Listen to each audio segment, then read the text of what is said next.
Welcome to Recovered1440.com, Cabin Fever, episode 6. My name is Bobby and I'm an addict. This is a podcast for people who may be struggling with addiction who want some help. There are 1,440 minutes in a day and that's how we recover one day at a time. Me and my friends are lucky enough to be part of a fellowship that's changed our lives. That fellowship wishes to remain anonymous at the level of press and media. They're not allied with any sect, denomination, religion, any of that bollocks. But if you are looking for a solution, jump online and tap in 12-step meetings near me and I'm sure you'll find a bunch of lovely people willing to help you. I'm joined today by a good friend of mine called Gary, who is going to tell us a little bit about his life. I'll hand the meeting over to you, Gal. Welcome. Hello, Bob. Nice to see you. Yeah, and you, how are you? I'm good. You're looking very sexy as usual. And you, always dressing well. We try these days. We do, yeah, we do make a bit of an effort. More so than we used to. And that's what I've been doing this week. Treating myself to some nice clothes. Imagine such a thing. I know, because I remember my first meeting that I went to, I put my jeans on, there's a rip right up the crotch. And I was just like, oh, how have I got to that? Yeah, they were my favourite jeans. I was like, didn't know that. So I was probably bowling around for a period of time with a huge rip, not actually realising. So it's like, over this period of time of sobriety, getting actual clothes and stuff. Yeah, because I'd spend it all on drugs. Yeah. Clothes were secondary, like a pair of jeans or a ticket. Pair of jeans, one all the time. Do us a favour, Gal. Tell us what your life was like, what you did, and what your life's like today, please, sir. So, I grew up in Thurrock, and childhood was quite normal. I had my mum and dad, and my sister. My sister had the difficult upbringing over the two of us. She called me the golden child. I was the sporty one. She was the intelligent one, and everything was cool. I had alcoholic grandparents. They're still here with me today and they're still alcoholic. And then I had my dad's mum, which I'll get to later on my journey. She was a nan's nan. Like, superb little East End lady, tiny little thing. And she used to, when I used to work at Lakeside Shopping Centre, I was a manager there, she used to come in and give me a Mars bar. But she would smuggle it to me like it was a drug deal. She didn't want to embarrass me in front of my work colleagues. Sweet, and I was just like, you don't have to do that now, because I'm going to tell them all that you bought me a Mars bar, because it was great. It didn't matter that I was in my mid-20s, I thought it was fantastic that my nan used to pop in. Yeah. And she's a pivotal part of my story, and also my recovery. But grew up in Thurrock, like I say, I was very, very sporty, and sport filled the empty hole that we carry quite a lot with us as addicts, I feel. So at my peak, I played for 4 football teams. Wow. And I played at Tilbury Town, I played Sunday League, I played Saturday, and I was playing for the school and the college. And that gave me what I needed, like training, football, gave me everything I needed to feel whole. And the minute I stopped doing that, so basically I ripped all my ligaments playing football, and I was on crutches for 3 months, and it was the same time alcohol came into my life. So alcohol filled that temporary void of sport, because I couldn't play. And then when I went back to football, I was overweight. I struggled more. I was scared to tackle, because obviously I didn't feel my foot was ever as strong as it was. And I was kind of lost, because I didn't have that. I didn't have my sport as my outlet, as my go-to, and my sport was addiction. It definitely was, and I loved it. And I wasn't one of these players that was good as a young age. I had to work hard to become a better player. So I put the hours in. I was the first on the training pitch, the last off it, and I got better through that. I was never going to make it a high standard, but I certainly worked hard to be the player that I was. And the minute that got taken away from me, drink took its spot. And I always just say I didn't identify as an alcoholic, but I certainly... with the alcohol, I basically drank to oblivion. But it was always small incidents. So I wasn't drinking continuously, but I drank alcoholically. So I had to annihilate myself, and I was chaos on the drink through my teens to my early 20s. There was a lot of stories, and my mate went to me once. He was like, "Gary, went, you've got all the stories." He went, "They might not be good for you, but they're good for everyone else." And that's the way he described it, because we went out to Thailand in our early 20s and I crashed a moped and I'm at the full moon party, all bandaged up, zombied up to the max, all the blood seeping through.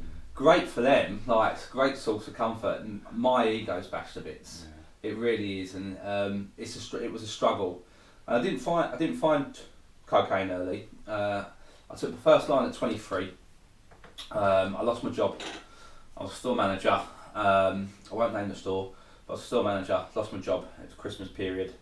We went up to Newcastle, and I was in a house party. All my mates' friends that he met travelling, I was there, and I didn't know anyone. And I was very quiet. I was that shy boy in the corner, not comfortable with my own skin, not comfortable with my surroundings. Yeah. And he was like, "We're going to get some cocaine in," and he was like, "You know, you're pretty quiet. Do you want some?" He said, "Like, you've been going for a bit of a time." He went, "I'll give you the nod if you want some." I was like, "All right, cool." And I sat there debating it. I was very anti-drugs at the time as well, really anti-drugs. And he gave me the nod, and I just done it. The adrenaline and the nervousness running through my body. I'd done the line, and then 20 minutes later, he's telling me to calm down because I'm chewing everyone's ear off. And I was there. Like I won't lie, I had a fantastic night on that one line of cocaine. I had a fantastic night, and I was really, really, you know, the centre of attention. Like I felt like I was the centre of attention. It was all, you know, it's all about me now, and you know, I'm going to entertain everyone tonight. I'm going to have a great time with it. And then, you know, I woke up the next day, and there was no obsession, no desire to do more. I didn't touch it again for another 5 years, and there was still more incidents on the alcohol and the way I drunk. And in my mid to late 20s, I developed a trend of drinking to the point where I would leave all my mates wherever I was and walk home.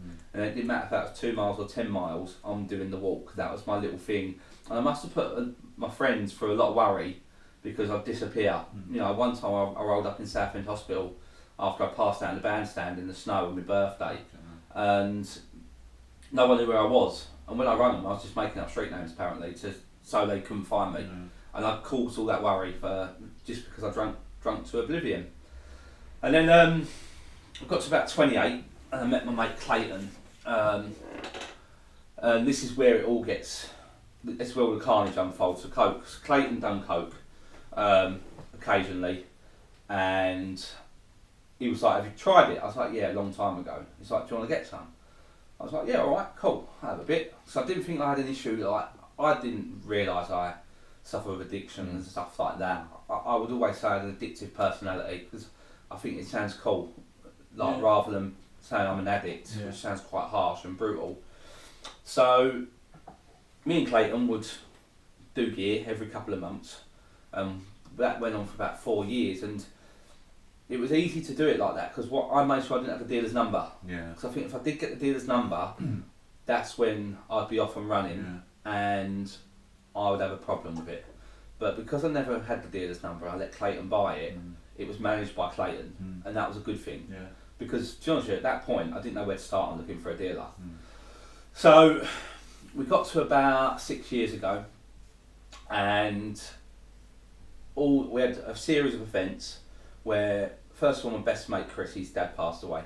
I'd say he's my second dad. Like we grew up on the same street, we lived across the road from each other, known each other since we were 3 years old. Fantastic guy. And I wanted to be there for Chris. And then the night before Chris's dad's funeral, my nan passed away. The little East End nan, the one that I really, really look up to. And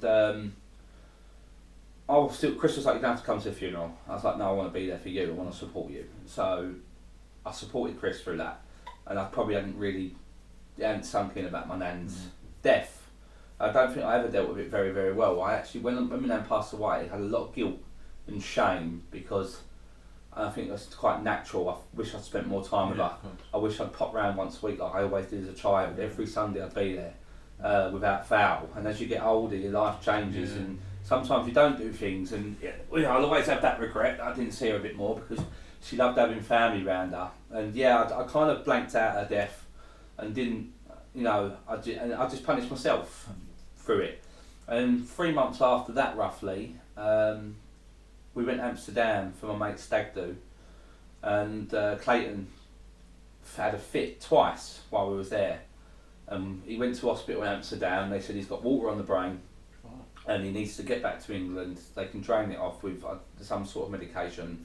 everything's going to be all right. And he come back to England, gave all the doctor's note from Amsterdam, and he was due to go in on the Monday, 2 weeks after the incident in Amsterdam, and he didn't wake up. He went into a coma, and he got rushed into hospital. They couldn't wake him up. He was suffering with severe headaches the day before, and he had a brain tumour at the side of a fist. And it was like my world was falling apart that year. Lost a lot of close people, and then I was about to lose my I thought I was going to lose my best mate, and it was like 48 hours until like that was critical. And he come through it, and he's still here with us today. But he wasn't the same, and me being me, that was the trigger to cause mayhem with drugs then. So Clayton's ill, he needs my support, and he got my support, but I needed drugs then. I felt a dependency to deal with day-to-day life by getting drugs, so I got the dealer's number. Seeked out the dealer's number, found someone at work that knew how to get a dealer's number in my local area, and that was game over. Absolute game over. And I've still been there for Clayton, but I resented him so much. Not him, I resented that he didn't want to use coke no more, that I lost my using buddy. I was so selfish that I wanted him back in his normal form, when actually I should have really appreciated that he's alive, and he might have been different, and he's altered, his personality's altered, but he's still here. One of my main mates is still here, but I couldn't think like that.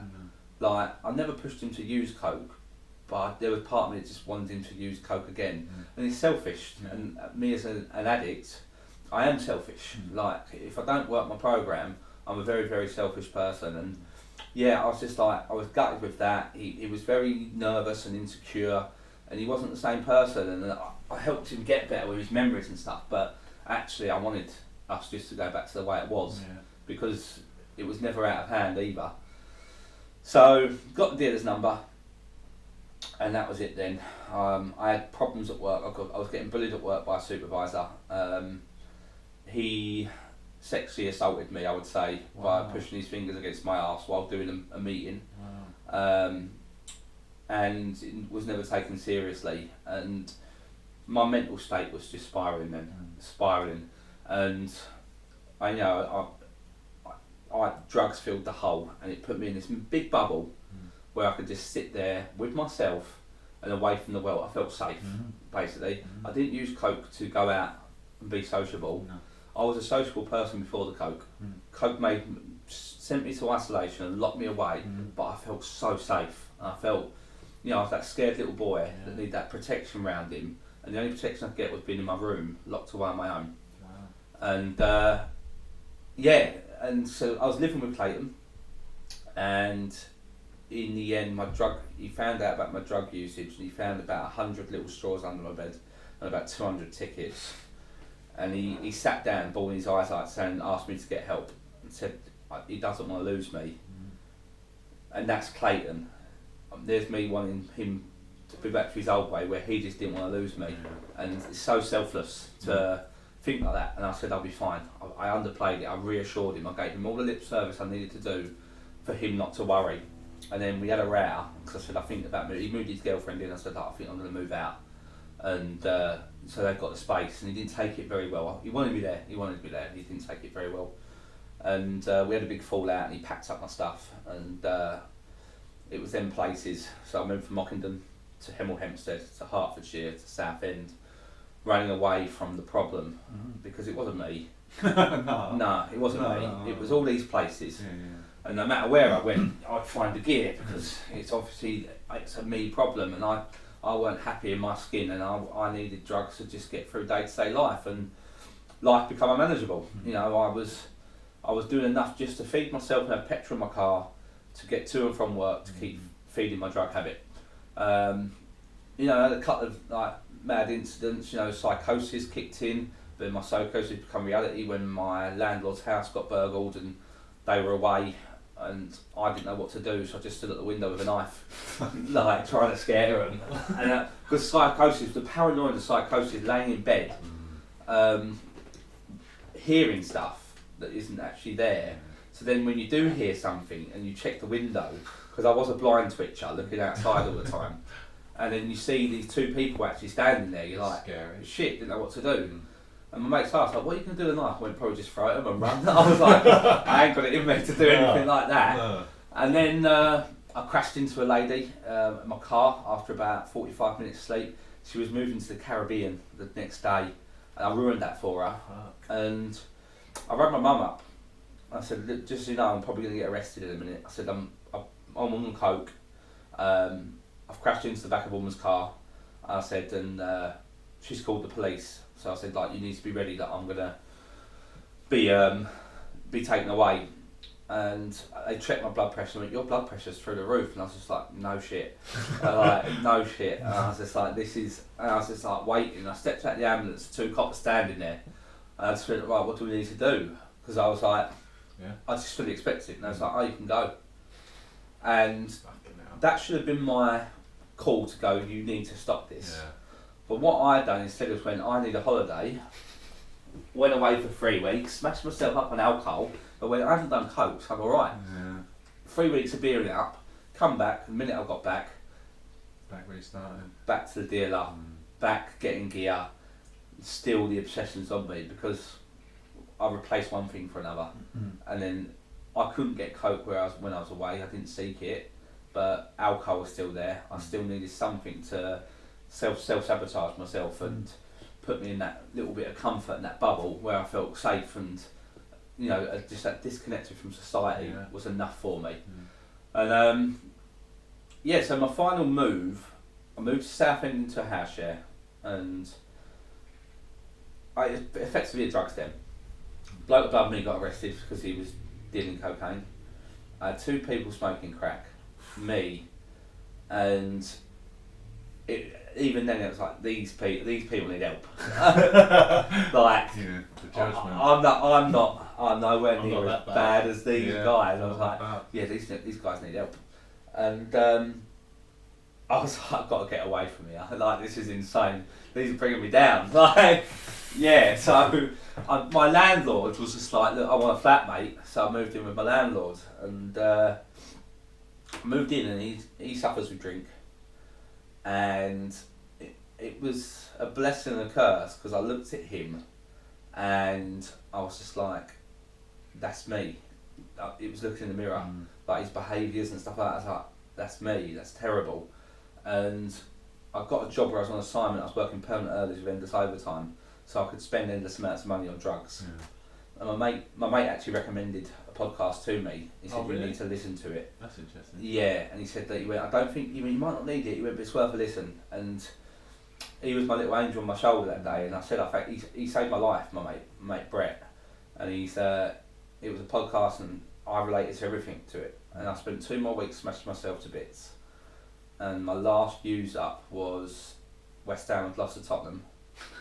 That's a good reason. I think that's a fair reason. And I went into work on the back of about an hour's kit. Used to, stare at the ceiling for the regret. I was half that last line, and you get about 2 more hours of bolted and laying there in bed, because my routine was in bed. I should really cover the routine, because I think a lot of men will relate to routine before I carry on with the story. So I'll go back a bit. Like, my routine was staying in bed, and my unity triangle was my phone in one hand with dating sites, porn on the laptop, and my TV on the volume of 1, which was too loud. Much too loud. Much too loud, thinking everyone's going to hear it, when in fact all they could probably hear was me masturbating, because I self-abused that way as well. And that was my triangle of unity, and that's what my routine was, for 10 hours a night, laying there doing that to myself, abusing myself over porn, watching every single variety, completing Pornhub. Pornhub. It was vile. Like, when I think about it, sweating and letting my hygiene go, and not smelling great and stuff like that. And you think, how have I got to this stage in life, sort of thing? And but it was either going to continue with that and die, or have a heart attack, something's bad, or do what I need to do. And also, I heard about the recovery in the rooms, and I googled where there was local meetings for a 12-step program, and there was one on a Monday night, and I talked myself out of it, like really talked myself out of it. And then I rang up my mates, and told them that I've got a problem. Wow. They all knew it, but they were treading on eggshells around me. Yeah, of course. And so I'm going to go to a meeting on Tuesday to see what it's about. And because of my mindset, because I didn't understand that I needed to do this for myself, I thought if I tell them, I don't like letting my mates down. So I'll go to a meeting because they're expecting me and they'll ask me how I went. And I walked up to the meeting and there was this girl standing outside and there was about another 15 others and I was ready to turn away and walk away. Yeah, I can imagine. And she grabbed me by the arm and she was like, "You fed up with wanking in your room on your own?" Yeah, that was her words. I was like, "Shit, how'd they know?" Like, they're on to me. I was like, wait, there was nowhere to turn though. So I looked, I was absolutely panicked when she said it and I just was like, yeah. Like, it was so weak. Like, I was, for a big guy, I was pathetic. I really was. And it was like a spirit guided me up them stairs into that room. Yeah. And getting them that walk, I couldn't get there myself. No. Something guided me there that night. And I firmly believe in that I had a spiritual experience that night that got me into them rooms because I tried to do everything to get sober other than the rooms. Yeah. And I sat down there, I listened with an open mind, and the word God come up. Didn't scare me. I know it scares others. It didn't scare me. I was so fucked that I was willing to give anything a go to get sober. And there was a lot of people that wrapped themselves in love with me, and seeing people laughing and joking, and also so many normal people in there. And it's like, okay, I'm gonna do another meeting, and someone tries to get me to go on the Wednesday, and I took myself out the Wednesday, and it was like, well, there's another one on Thursday in Canby. I was like, all right. So I went to Canby, and I went to Shrewsbury on Sunday, and that was it. Then I went to all these different meetings, and that was it. I was fully invested. By the third meeting, I was like, I need to be here. Yeah. I listened to it all. I picked up the book on the 12 steps. I was like, I need to throw myself into this program, and it's not been easy. No. You know my journey, Bob. I struggle sometimes, and I do like to make hard work of an easy program.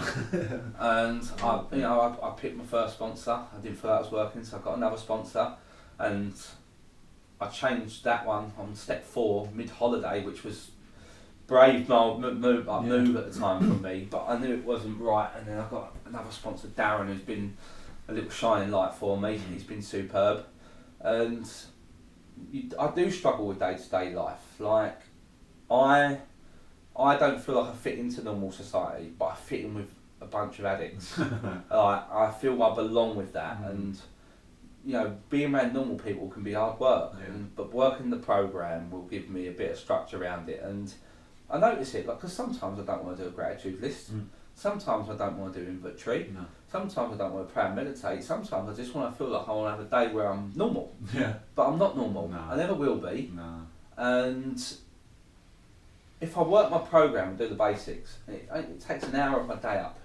probably not even that, it really does make that big difference. And I notice the minute I take away something, because I will try and take away something, I think, nah, fuck it, I'm going to be normal. It quickly goes wrong, and it does. And it does teach you to try and keep you that normal. That you're not spiking too high, you're not spiking too low. And you try and go along that middle plane. And I've had my battles, and I've thrown my toys out of the pram, but that's actually just normal life. Yeah. Like, it doesn't teach me that I'm going to have divine happiness forever. No. But what it does teach me is that I can be content with myself, be comfortable in my own skin, and it's only now, so I'm 9 months next week, and only now I'm starting to feel comfortable in my body, slowly getting there, and I've had a few little knockbacks, but that long, so this is a journey for life. It's not, I think I expected to be cured. I'm never going to be cured, but it does teach me to be more humble, more honest. Like, the honesty thing was a big one for me. Like, I was the most dishonest person in the madness, and when my lies were overlapping too much and people were calling me out on my lies, I knew that the curtains were coming down.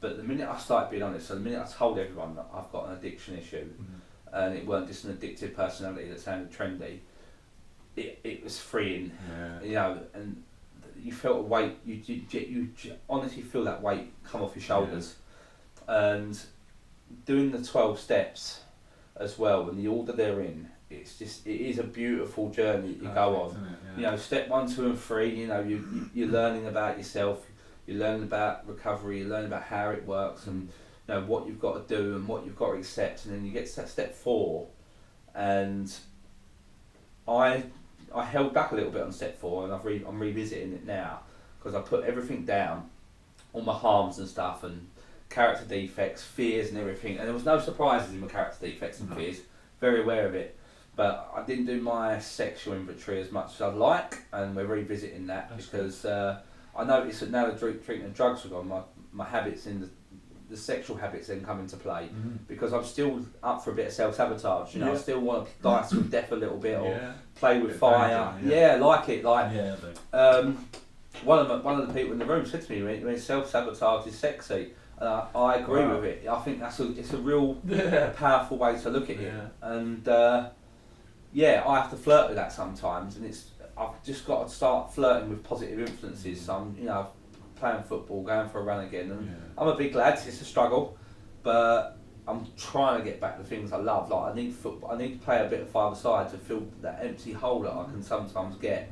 Recovery tops it up, but it can quickly empty out, can't it? If we don't do the right things. We can quickly lose what we want. But life's pretty content, you know. I've never missed an assignment since getting into recovery. Never missed an appointment, because when I done my amends to my sister, she said, "You look, you know, we're not telling the kids about this." I was like, right. I was like, she went, "You really let down your nephew," because I kept saying I'd be there for his football, and I never was. I'd always blow him out. I didn't realise that he really wanted me there. I thought it wouldn't matter. Like, well, it's best intentions, isn't it? If my intention's to be there, then that's enough. Like misguided that's idea, it. you know? And I wanted to be there. My attitude is he ain't going to care if I'm there or not. So he ain't going to miss me. But actually he was. And he loved having me, but I've not missed a football match. If I can't be there, he knows before kick-off. But if he's on the pitch and looks over and doesn't see me there like he used to, that breaks his heart. So he knows that I'm not going to be there, and it's worked out lovely. But if I use a diary now, like it's so simple for a normal person. Right. But it's like a key bit of kit for me to have that structure with people. It's a beautiful thing, and you know, for most people that's just being an adult. I struggle to be an adult. Amen. And, you know, I don't want to accept that I'm, 20 odd years since I left school, 22 years since I left school. I don't want to accept that. No. What I want to be is I want to be 16 again. I want to do it all again. And I fantasise so much about my younger years and how good it was. And I want to go back, but I'm not there. And I've got to accept that I've got to do adult life, but adult life can still be beautiful. And I've met some beautiful people in recovery. And the journey that I'm on over this 9 months, you know, I think I hit my 18th gig yesterday. So music, Bob, this is where we connected, wasn't it? Music. Music was the biggest part of my recovery, apart from obviously the actual programme. It's therapy for me, music, lyrics and stuff like that. Getting to gigs, seeing live music, it brings me a lot of peace. It really does. And without music as well, I don't know where I'd be. I'm in the 12-step programmes, and it's good. And it gives me so much, but you need to start getting hobbies and interests and stuff. A bridge to normal living, isn't it? Yeah, because the worst thing that can happen, and so many of us do it, is that they get clean and sober, but they're scared of the real world and going out and actually embracing life. I think you really got to embrace life. And I get stressed out if people don't want a bit of unity. Like I get worked up. So I am. So when I was a kid, I was like the one knocking on the door at 8 a.m. on a Saturday, coming out to play. The annoying kid, it's Saturday, Gary, go away. You're the one that was in my room while I was still asleep. Get up. It's like, go away, Gary, like it's Saturday morning. But I wanted the streets. I'm not for them, I'm not for them. Life, life as a kid. And that's again because I didn't want to be on my own then, and I needed something, and I was different. And even now, like I'm constantly basically on people. Want to meet up? Want to do something? That's beautiful, isn't it? It's nice, but I am that pest. Like the point is, I've got to remember sometimes they've got families.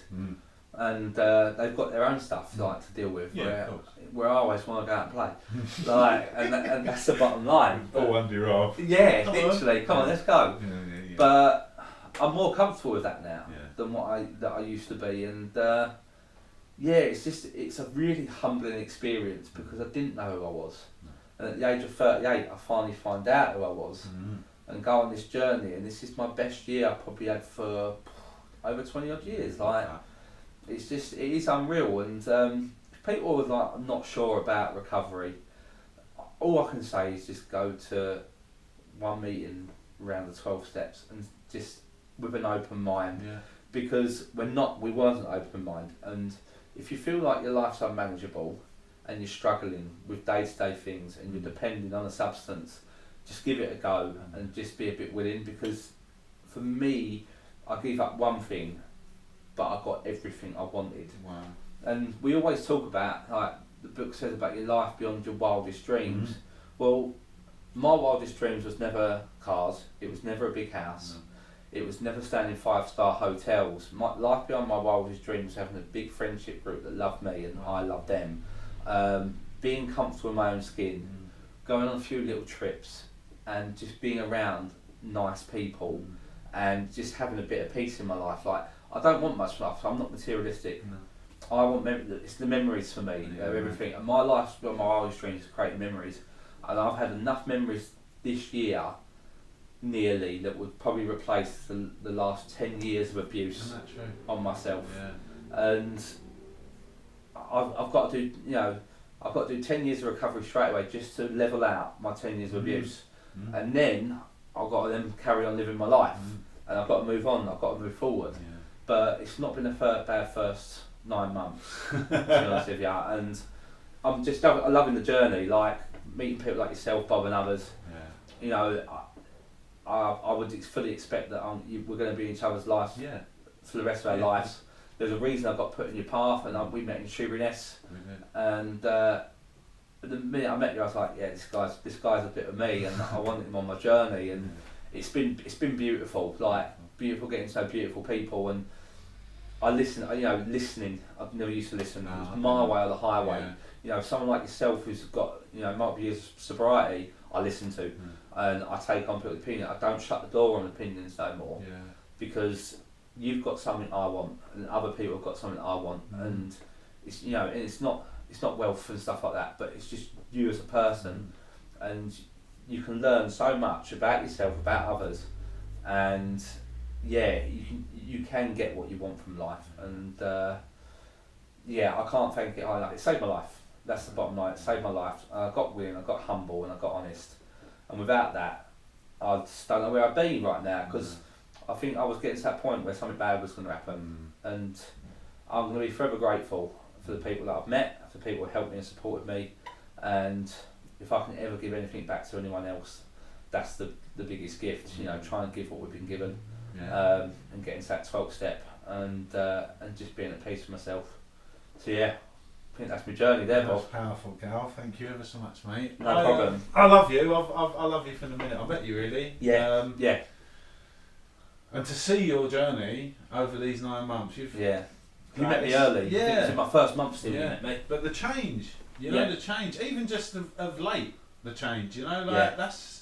That's what this program gives us, doesn't it? It's not, you come in thinking, I've got a cocaine problem, and I realise it's far deeper than that. Yeah, it's me. It's me. It's my thinking that's fucked. And I come in and I was useless. I was absolutely useless. But you, even in the last 9 months, I know I've learned so much from you, because I wasn't really experiencing life until I met you, to be honest. And then we're going out, we're doing gigs, and I know that you've brought other fellas that were early in recovery out, and they've experienced, fuck, I can do this stuff about drinking drugs, and it's given them their life back. It's better, isn't it, as well? It's so much better. But how beautiful that for someone that couldn't be of use to anybody else, we're now able to help people, it's fucking beautiful, isn't it? Powerful stuff. Yeah, getting people to their first gigs, for me was, because I didn't think I played a part, and then someone's like,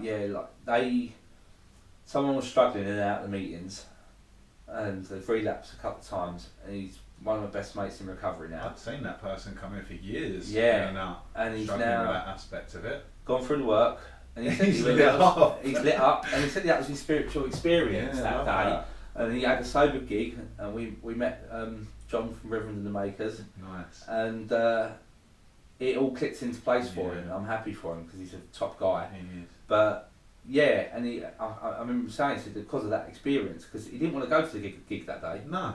I didn't think that it was possible. Yeah. That kept me drinking and using because I thought, well, I can't ever go to gigs or fucking comedy nights or big football. association, isn't it? Yeah, of course, because I need that and the lie, the lie. You know, when you do these things, like there's a photo behind you of us like at Ashcroft and five drug addicts. The drugs don't work in the midst of it. Yeah, but that chucking down with rain as but well, that would wouldn't it? live so long in my memory. Like looking up when this rainfall's coming across the lights and we're just looking at each other like with glee, like abandon, like wow. It was emotional. It was a really emotional yeah, moment. That it was lovely. Like that was a spiritual moment. 100% was. You know? Yeah, there was a lot of emotions running that day, and I think because Rich Ashcroft, we're all similar age, so Rich Ashcroft all played a bit of a part. That's it. And again with the lyrics, very good with lyrics, isn't he? Very poignant. So that was quite a moment. It was beautiful. You know, where someone else, what is he, 12 years? Yeah. That was his first ever gig. Let alone first sober gig. Wow. Yeah, he wasn't looking forward to it in the end. No. Loving it, didn't he? He wants to go again next year. Yeah, of course. Yeah. I'll be up for that. 100%. Going through the process, was there any like particular step that did the most work for you, or that you enjoyed the most, or? I've enjoyed step 9, making the amends. Yeah. It's freeing. Yeah. I've still got some amends to do. So Clayton's my biggest amends to do. I don't think he's quite ready for it. We're talking, which is great, and we're having a bit of communication, and it's lovely. And I think he knows there's a difficult conversation to be had, and I want him to give me both barrels. Yeah. I need it. It's important, isn't it? It is important. Humbling. But also, it's emotional. The connection you get between you and that other person when you make that amends, you feel like there's energy around it. And as much as you're going to hear some awful stuff about yourself, you can actually, once it's done, you draw a line under it and you move forward. Yeah, and I think it builds stronger relationships. So every amends I've made so far, the relationship's got stronger off the back of it. I agree. 100%. So yeah, because I know a lot of people dread the amends. It's beautiful. I think so. Yeah. Because I know I've already done it. Yeah. I know I've been the bastard. I've just been hiding. Yeah. In plain sight. So you're not going to surprise me with what you're going to tell me, but I need to know how you feel. Yeah, of course. And understand how I make you feel. Yeah. Because I know I'm not a bad person. No. I'm a good person that's done some bad things to people because I was lost and confused and I didn't know myself. But now I know myself, I can respect people more and listen and be open-minded. I agree with that entirely. Like I said sorry so often that it ceased to have any meaning whatsoever. 100%. It was sorry, can I borrow some money? Usually. And when I've done my amends, the actual taking stock of what you've actually done to this person and verbalising that to them so that they know that you've actually given consideration to what you've done. Yeah. Sort of puts a marker in the sand where I'm never going to cross that line again. Do you know? Like I've actually taken responsibility, and you're right. My relationships, all of my relationships, have blossomed because of that process. I love the fact as well. Like when you talked about using, I never thought of it that way. That I would use and then isolate so that I'm safe and protected. Yeah. I'd never considered that, but that's what I did. I withdrew from society because I couldn't be hurt in my box room on my own. I'd never ever considered that. Yeah, you know, that's interesting, isn't it? So the only love I could form. So I was desperate for love. Yeah, we all are. Desperate for love and affection, and I wanted to feel love from a female, and it wasn't even in a sexual sense. No. Cuddle, kiss, holding hands, like those little things. Yeah, like you know, and spending time with each other. And just having that connection. And I would go on these dating sites and I'd go Tinder worldwide. I'd buy all the premium stuff with the little money I'd left over, and I'd go to all these far-flung countries and I would play lip service to these girls and get them to do it in return. And it was manipulation tactics. That's all it was. I was manipulative. Yeah, for affection. I'd manipulate them to the point of affection. I'd get what I needed, and I'd get off the back of the come down. I'd be full of guilt, remorse, and shame. Yeah. So then I'd delete everything and panic, and then by the next day I'm doing it all again. And it's that vicious cycle It's going round. isn't it? It's so horrible. And while I'm actually on coke, it felt great, like doing that and getting these girls to say the right thing. But equally, I felt bad for them. Like I can't make amends to these people that I don't know. Like I went to Africa, Asia, South America. Like I would go everywhere. Like and because as well, I thought it was exciting talking to someone from another country. Yeah. All because I just wanted to feel a bit of love, a little bit of attention, a bit of affection. Yeah, and my mind weren't tuned to the fact of actually everything you're doing. Like I thought I'd find love in the bottom of a bag of coke. You don't. No. Like, it's contaminated as well, isn't it? And anything you do in that state is contaminated, isn't it? Of course. Yeah, the psychosis as well, you brought it back for me as well. I used to be on dating apps and the words on someone's profile would morph as I'm looking at it and it'd be like, we know what you're up to, Bob, and I'd be like fucking throwing his phone across the room like that one what I signed up for when I was watching Oasis as a kid and thinking cocaine looks really glamorous, rock and roll. Rock and roll, you know? Does glamorise cocaine. And that wasn't my experience in the end.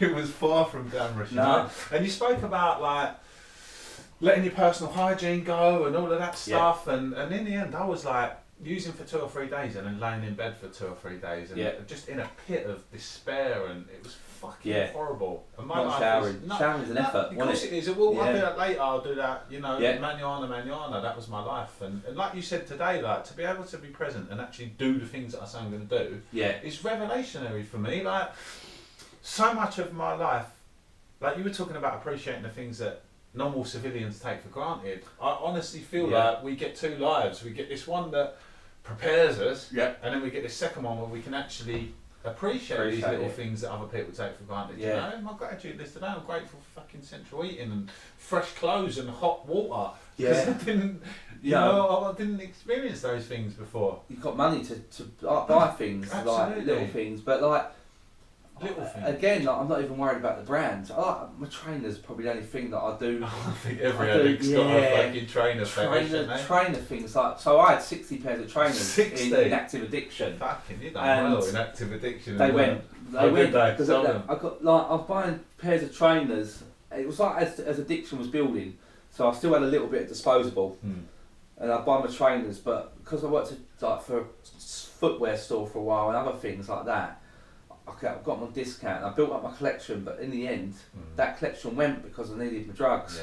And 60 pairs went down to about 2 pairs because I think I sold 60 pairs for probably about 200 quid, which is a night. It's a night and a half probably on the drugs. Yeah, nothing is it? And then all my footwear, like my little, and that was a hobby. That's a healthy hobby, I'd say, rather than unhealthy. It's still an obsession. It's self-care, isn't it? There's no consequences to having too many pairs of trainers. It ain't hurting anyone. It's probably hurting my pocket a little bit, but you need. Like I needed to feel good after coming out of active addiction and trying to get sober. You know, getting my dress sense right. I've got 20. So 9 months, 20 bottles of aftershave accumulated. But this is nice. It's important for me to smell good. 100%. Because I never used to. And we always notice each other's smells. We do. Because this is like, we live by our senses, don't we? It's important for me to 100%. smell nice, you know? Because I remember that last couple of weeks, I smelled my armpits. Like, I've never been like a kid that smelled. No, I've always looked after myself. Yeah, of course. We're brought up to a certain standard, don't we? You know, but that... It like, all goes out the window. My upbringing was spot on. Like, you know, I looked after myself. I had what I needed. You know, there was nothing traumatic in my childhood. But like hole in the soul. You know what took me back as well, where you said that you made sure that you had just enough petrol to get to and from work, and just enough for a little bit of food. And the rest was for drugs, and that was me as well. Do you know what I mean? Oftentimes I didn't even have any money for food. I'd shoplift my breakfast at Sainsbury's on the way to work, and just so that I had enough for the gear. And I could have money in my hand and I'd think about buying a pair of trainers or a pair of jeans which I desperately needed, and I think, oh no, that's too expensive. And then I'd happily go and give 100 quid for the gear, but it was like that money meant nothing. It was literally a means of transaction. You know what I mean? Money had no value in That's more important than jeans. Massively. Like that's going to give you what you need, and it's going to fix all your problems, isn't it? That's instance. The attitude. But I used to, with my petrol, so Tesco's, they used to take £1. Oh, you was one of these. And then like 48 hours later, it would come out your bank. Oh, okay. So I'd know that I could get some more gear. As long as I had £1 in my bank, load up my Still car, get to work. 60 quid Yeah. to get to work. And fuck that when it bounces, fuck it. Yeah, because they'll take it in the end, Yeah. and that's fine, and they'll never not pay because I know it just minuses your account. Yeah. And so if I thought, I need the gear, I've got my petrol money there, right, keep that £1, job done. £1. Yeah. Crazy, isn't it? It becomes so normal. Like someone said to me the other day that they, like whether, I don't know, like with addiction, whether you cross that line of no return or whatever, but he said, you know like how morally you slip? And he said, I don't remember the first time I did it on a Monday, but once I've done that, then Mondays are fair game. They become acceptable now. Yeah. Do you know what I mean? Whereas in my mind's eye, prior to that, I'd never do gear on a Monday. Yeah. But as soon as I've erased that line, it ceases to exist, you know? Like. So I think my mind was looking for an excuse to become a regular user. Yeah. Like, I think you battle with it for a period. Yeah. And it's a weekend thing, and then Yeah, I felt like, because my nan had passed and my mate had a brain tumor, I thought, well, I deserve this. Yeah. My nan's not here no more, my mate's suffering, I deserve to fucking do gear a bit more regularly. Yeah. For me. My life. It's my life, do you know what I mean? I'm worse off than them. Like, Paul, I feel sorry Woe for is me. Yeah, and it is. It's like, and then you think, I did actually like say with Clayton, I helped him on his recovery from his brain tumour, but I just weren't I was very selfish when he got back to full health because he was different, and I'll always regret that behaviour. Even after the amends, I still regret it because he's one of the most nicest people around. He'll do anything for anyone. He's done a lot for me, and but that's what like. That is a massive component of addiction, isn't it? That selfishness. Selfishness. You know, I never thought I was selfish. I hated that word. That character in someone else. Would make us. Or if I see someone, he's a control freak, and like that, I would bristle at that. Where all of those things we hate. I never knew. Yeah.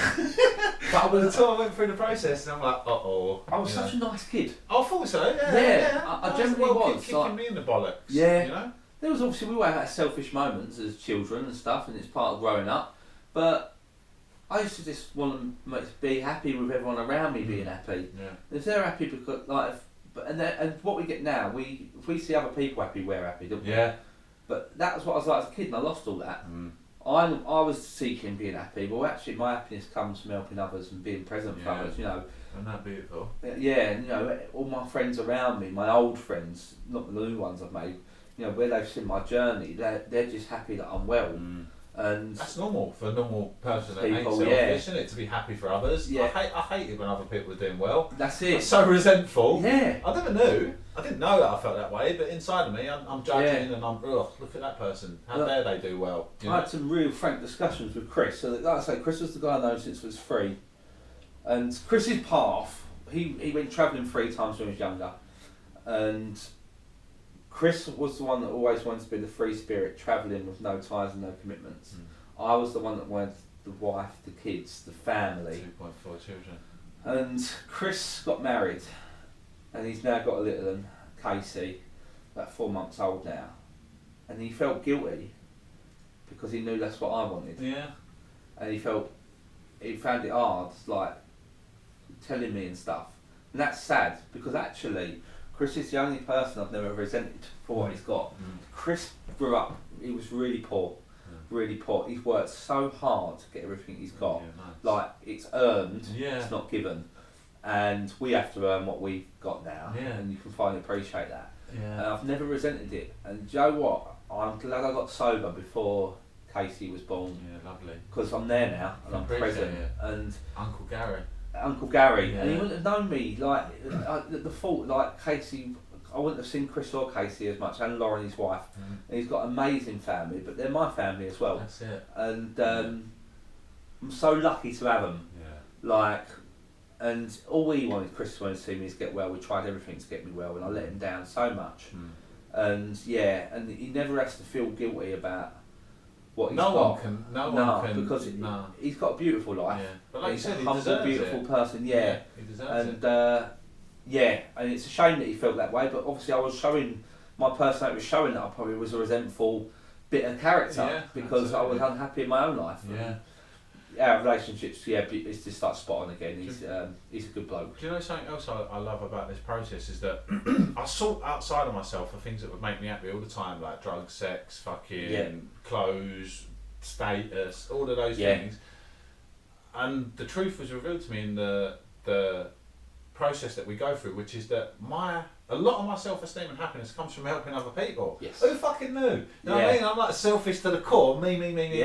And the second I do something for someone else, I think, oh, that feels nice. Really and good, yeah. It does feel really good, and that's where my sort of a lot of my happiness and contentment comes from now, which is, no one can really judge me anymore because I've cleared my side of the street and I've taken responsibility for everything that I've done. But also, like, every day now I get to choose who I want to be. Yeah. You know, I thought I'd wake up one day and it'd just be magic pill, and I'd be like, "Oh, all right, I feel happy." And that's not life, is it? It's every day I have to, like you said, sometimes can struggle with the program. I don't want to fucking do it. You know, I want to be normal. I've been through those times, but I have to get up and I have to do these things that make me happy. Get past that struggle, because we all wake up and think, I could stay here. I'm comfortable here. It's warm in that bed. Yeah, it's warm in that bed, and I can't. Nothing can go wrong in this bed, so I'll stay here. But you have to get up, and you have to face life, and when you do, it's all right. Like life's actually, it's what you make of life, isn't it? And it's a beautiful journey, and you appreciate other things. You know, I didn't touch on it. Higher power. I struggled around my higher power, and at first I was using my nan, and I had someone say we shouldn't be putting the extra weight on the dead. Okay. And so what I now think is my nan's actually an angel on my shoulder. Like that. So she's looking over me, but she hasn't got to carry the burden of my woes. Yeah. So then I tried to find God, as in the God Almighty, the religious Christ himself. depiction. And I was walking around Belgium and Holland looking at churches looking for a moment, and that's the truth. Yeah, fair. Nearly 6 months into recovery at that point, and I was like, come on, give me a sign. Give me a fucking sign now. And it don't work like that either. And then one of your sponsees, I come back after a bit of a tough time on a holiday, and one of your sponsees, I don't know if I can mention his name or not. I don't suppose he'll mind. Ty. Yeah. Mentioned that his higher power was Mother Nature.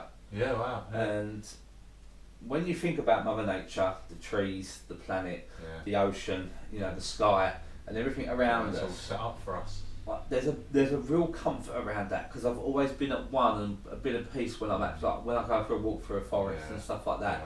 I feel my calmest if I'm surrounded in stuff that isn't man-made, and concrete jungle stresses me out. Yeah, same. Taking that away, it's beautiful. And when eventually I was like, I can settle on that, and I can be really comfortable, content, and identify with it. I love that. The universe in itself and how amazing it is. How it supports us.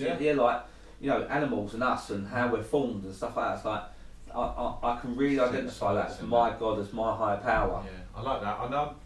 And my conception's changed about 5 times in the last 4 years. Do you know what I mean? I think it's whatever works for you at the time, isn't it? And your conception will always change and grow, but I think that's important, because I used to come into the rooms. Yeah, but I used to come into the rooms, people say God, and I'd think, oh, fuck off, mate, and I'd get up and walk out. The big bearded geezer in the sky, it didn't work for me. It did not work for me. No. And my conception, when you come into rooms and you see these people getting well, and you think every single one of these people believe in something outside of themselves, there has to be power in that. There has to be power in that, And when I eventually gave myself over to, talked about being a control freak, when I give that control over, I don't suffer anymore. No. I'm not trying to, you just fucking stay there, you just say this, you do that, and this will all be sweet. My life ain't like that today. My life is like an unfolding. I let it unfold, and I say to myself so many times a day, it is what it is.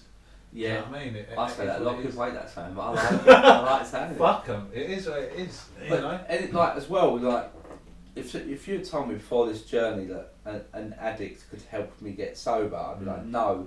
And a lot of my mates commented like, how the hell? We went, surely you all just want to get on it when you get in the room. And I'm just like, nah. I was like, but the one thing I noticed when you've got 2 addicts together, who are in a good spiritual condition, I genuinely feel energy now. Yeah. Where I never used to appreciate or acknowledge energy, but I notice when someone's not feeling good, I can I feel negativity now, that empathy, and I never recognised it and dealt with it until I got into the rooms. But like now, like whenever I'm with you, Bob, I feel a real connect, positive energy, and I really, really enjoy it. Yeah, I do. And you know, I've got a friend that's going through some stuff at the minute, and he's very doom and gloom.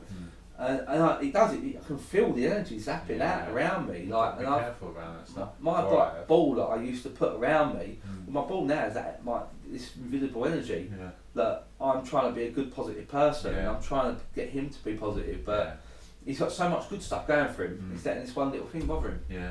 And it's bringing the whole house down. We're so lucky in that respect, aren't we, that we've got these tools and the people out there we are. And we can like, once I know my character defects and my fears, I can see fear in other people, and I don't jump into them two-footed when they say something that I would have set me off in the past. How fucking dare they? Do you know what I mean? Like, I can see it, that person's probably a little bit afraid of this happening or that happening now. It's revelation now, how much we learn and we grow in it. 100%. I was saying to my sister because we do the gratitudes in the morning, and then we do inventory of the night. And I said, if that was taught in schools to kids, and you said, look, do some things that you're grateful for, but also you know, you can get a kid to own a lie without repercussions of the lie, but just go and look, encourage them to be honest.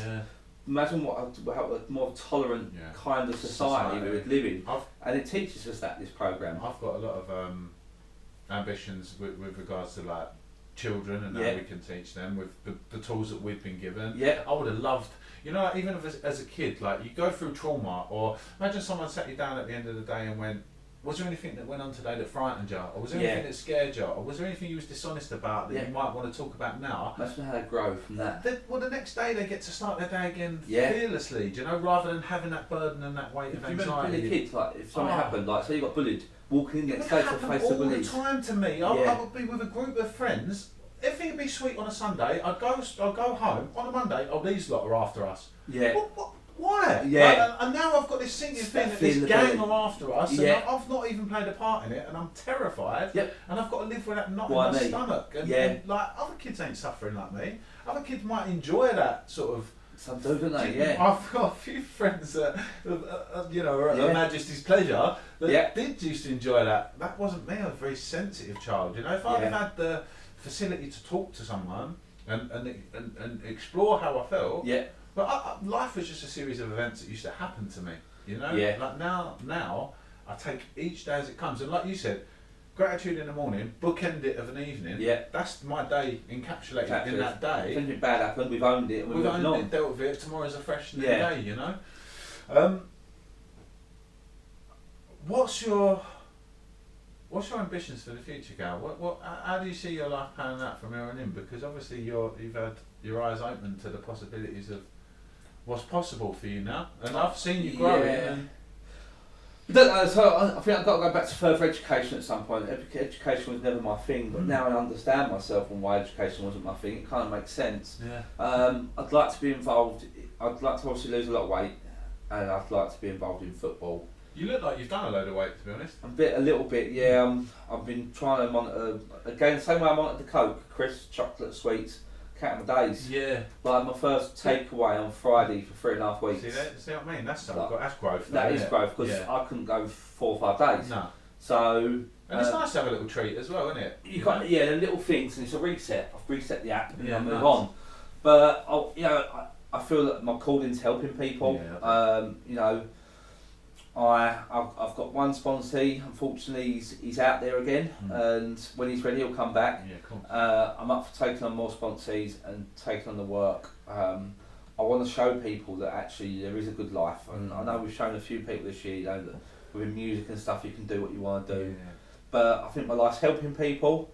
I don't want much in terms of money. I want enough to get by and probably get my own little place at some point. And I want to see as much of the world as possible. Yeah, that's what I love about you, is that you love to go travelling. I do. But I think, you know, I'd still love to have kids and stuff like that. Like, that would be great. And if I don't, I'll see the world by that. Whatever journey. Thing is, I'm not fixed no more. No, that's beautiful. Like, I used to seek out having a family. Well, maybe that's not my journey. I'd like to have kids, but it might not be my journey. But if that doesn't fall into place, I'll still see new places and do new things and help others. You know, recovery is worldwide. Yeah. And wow. That's interesting. Isn't Yeah, it? and I'm happy to go where because I'm booked in for Amsterdam next year for convention. Oh yeah. Yeah, I've done that. So Amsterdam's up. When's that? What month's that? Do you know? I think it's June. Oh, I might have to have some of that. Yeah. So Amsterdam. I love Amsterdam. I've done everything in City. Amsterdam. Like I've done smoked weed, I've done mushrooms, I've done coke, drunk a lot. But actually, it's the only place that don't need to do any of those things. Yeah. It's my most comfortable city in the world. I felt like that because I thought it was going to be this sleaze fest, and I went with a girl that I was with at the time. We was engaged, and it was just a really beautiful city. I loved it. The it's art, only a slight corner of the city, isn't it? Oh yeah, and for some reason it was shut when I went. Yeah. Yeah. Must have their annual day off. Yeah. Brought the shutters down. Bob's coming. But I love. You know, I love that we've got so much on offer for ourselves, haven't we? We truly have. Yeah, this is. Yeah, my journey's not fixed. No, and started, it's always fixed. Exciting thing. I was like, I have to do this and I have to do that. I need a girlfriend. I need kids. I don't need a girlfriend today. I'd like a girlfriend. I don't need a girlfriend. I'd like kids. I don't need kids. No. Because I've got all the love and validation I need in the rooms. Yeah. And I can give all my love and validation to other people in the rooms. That need it. And I've got an army of people that's on the same journey as me. Yeah. And as long as I stay on that road, I'm protected, I'd say. Beautiful. And that's what I need.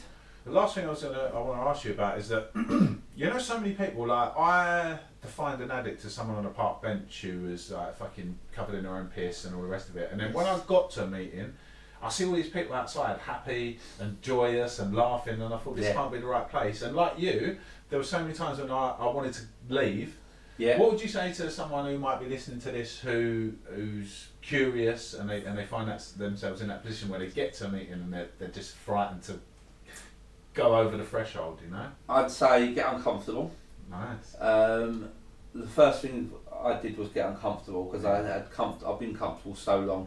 The minute you get comfortable and open-minded and willing, your whole life will change. Yeah. It will. And I'll be honest, I was I knew I needed it, but I was scared of going to that second meeting. I was full of fear. Yeah, of course. But being full of fear is a good thing because that's what's going to help me grow.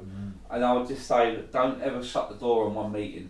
No. Keep coming back until the penny drops, the lights come on. And you relate to something because you might not relate to that person in the chair. You know, you might be a male and you walk in as a female chair.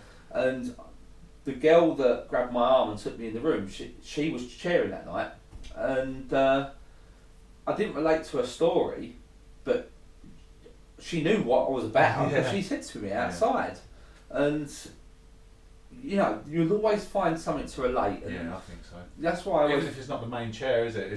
Someone might share back, and you might think, oh. That rings a bell for me. I'd say just do the opposite of what you've been doing for the last couple of years. Because if you're thinking your life ain't working, don't be insane. Because if you keep repeating it, that's insanity, isn't it? Doing the same thing over again, expecting different results. So just go in, do something different to what you would normally do, and just be open-minded. Try it for a month, see what it's about. Do a little bit of unity, do the service as well. Like that triangle, unit, service, recovery. Yeah. It's just so pivotal. And get a little bit of that in there, and you know, go out with a bunch of sober people who are absolutely nuts, and you realise actually you don't need to drink some drugs. Like, embrace it for what it is. It doesn't cost a penny. No, that's the fucking irony, isn't it? I spent. I dread to think. I wouldn't like to add up what I spent seeking solace, and then I walk into these rooms and.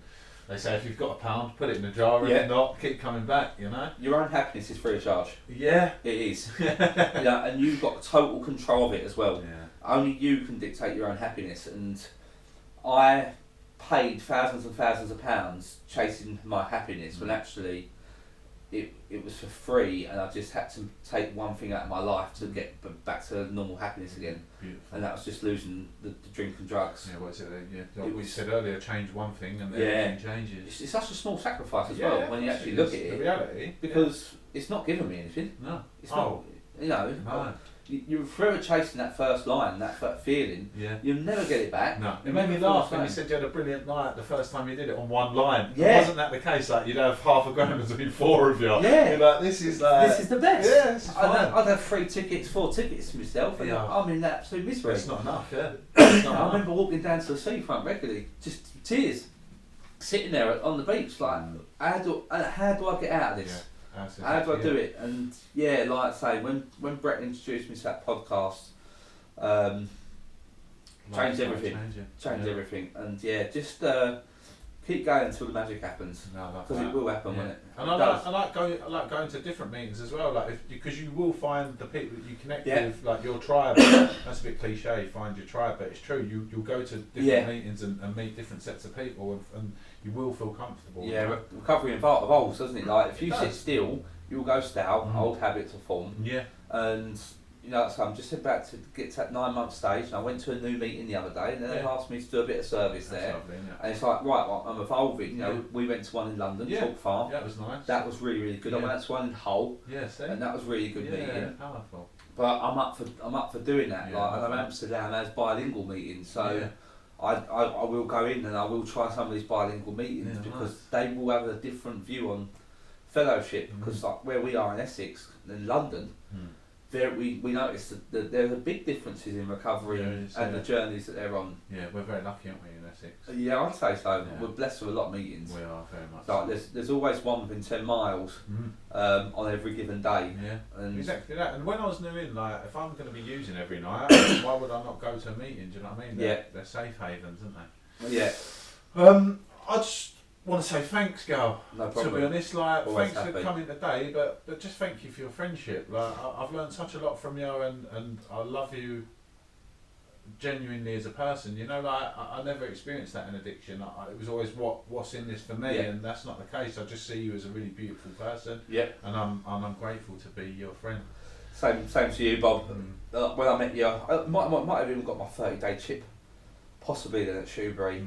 But again, if I didn't meet you and you got put in my path on that journey, and things might have been different. I might have gone back out of the room. I don't know, but I feel like you was put in my life for a reason.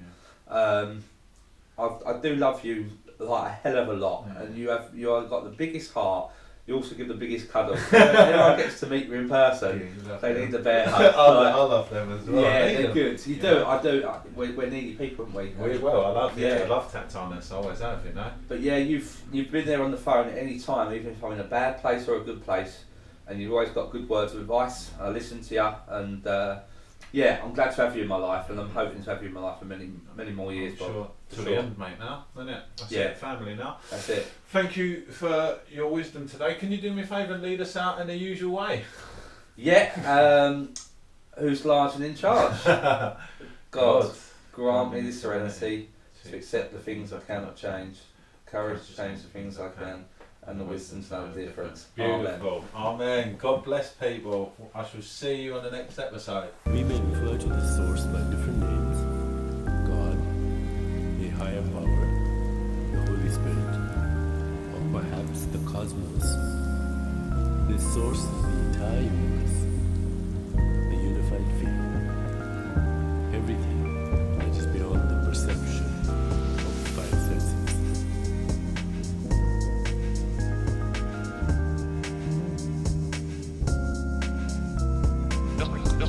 Just received in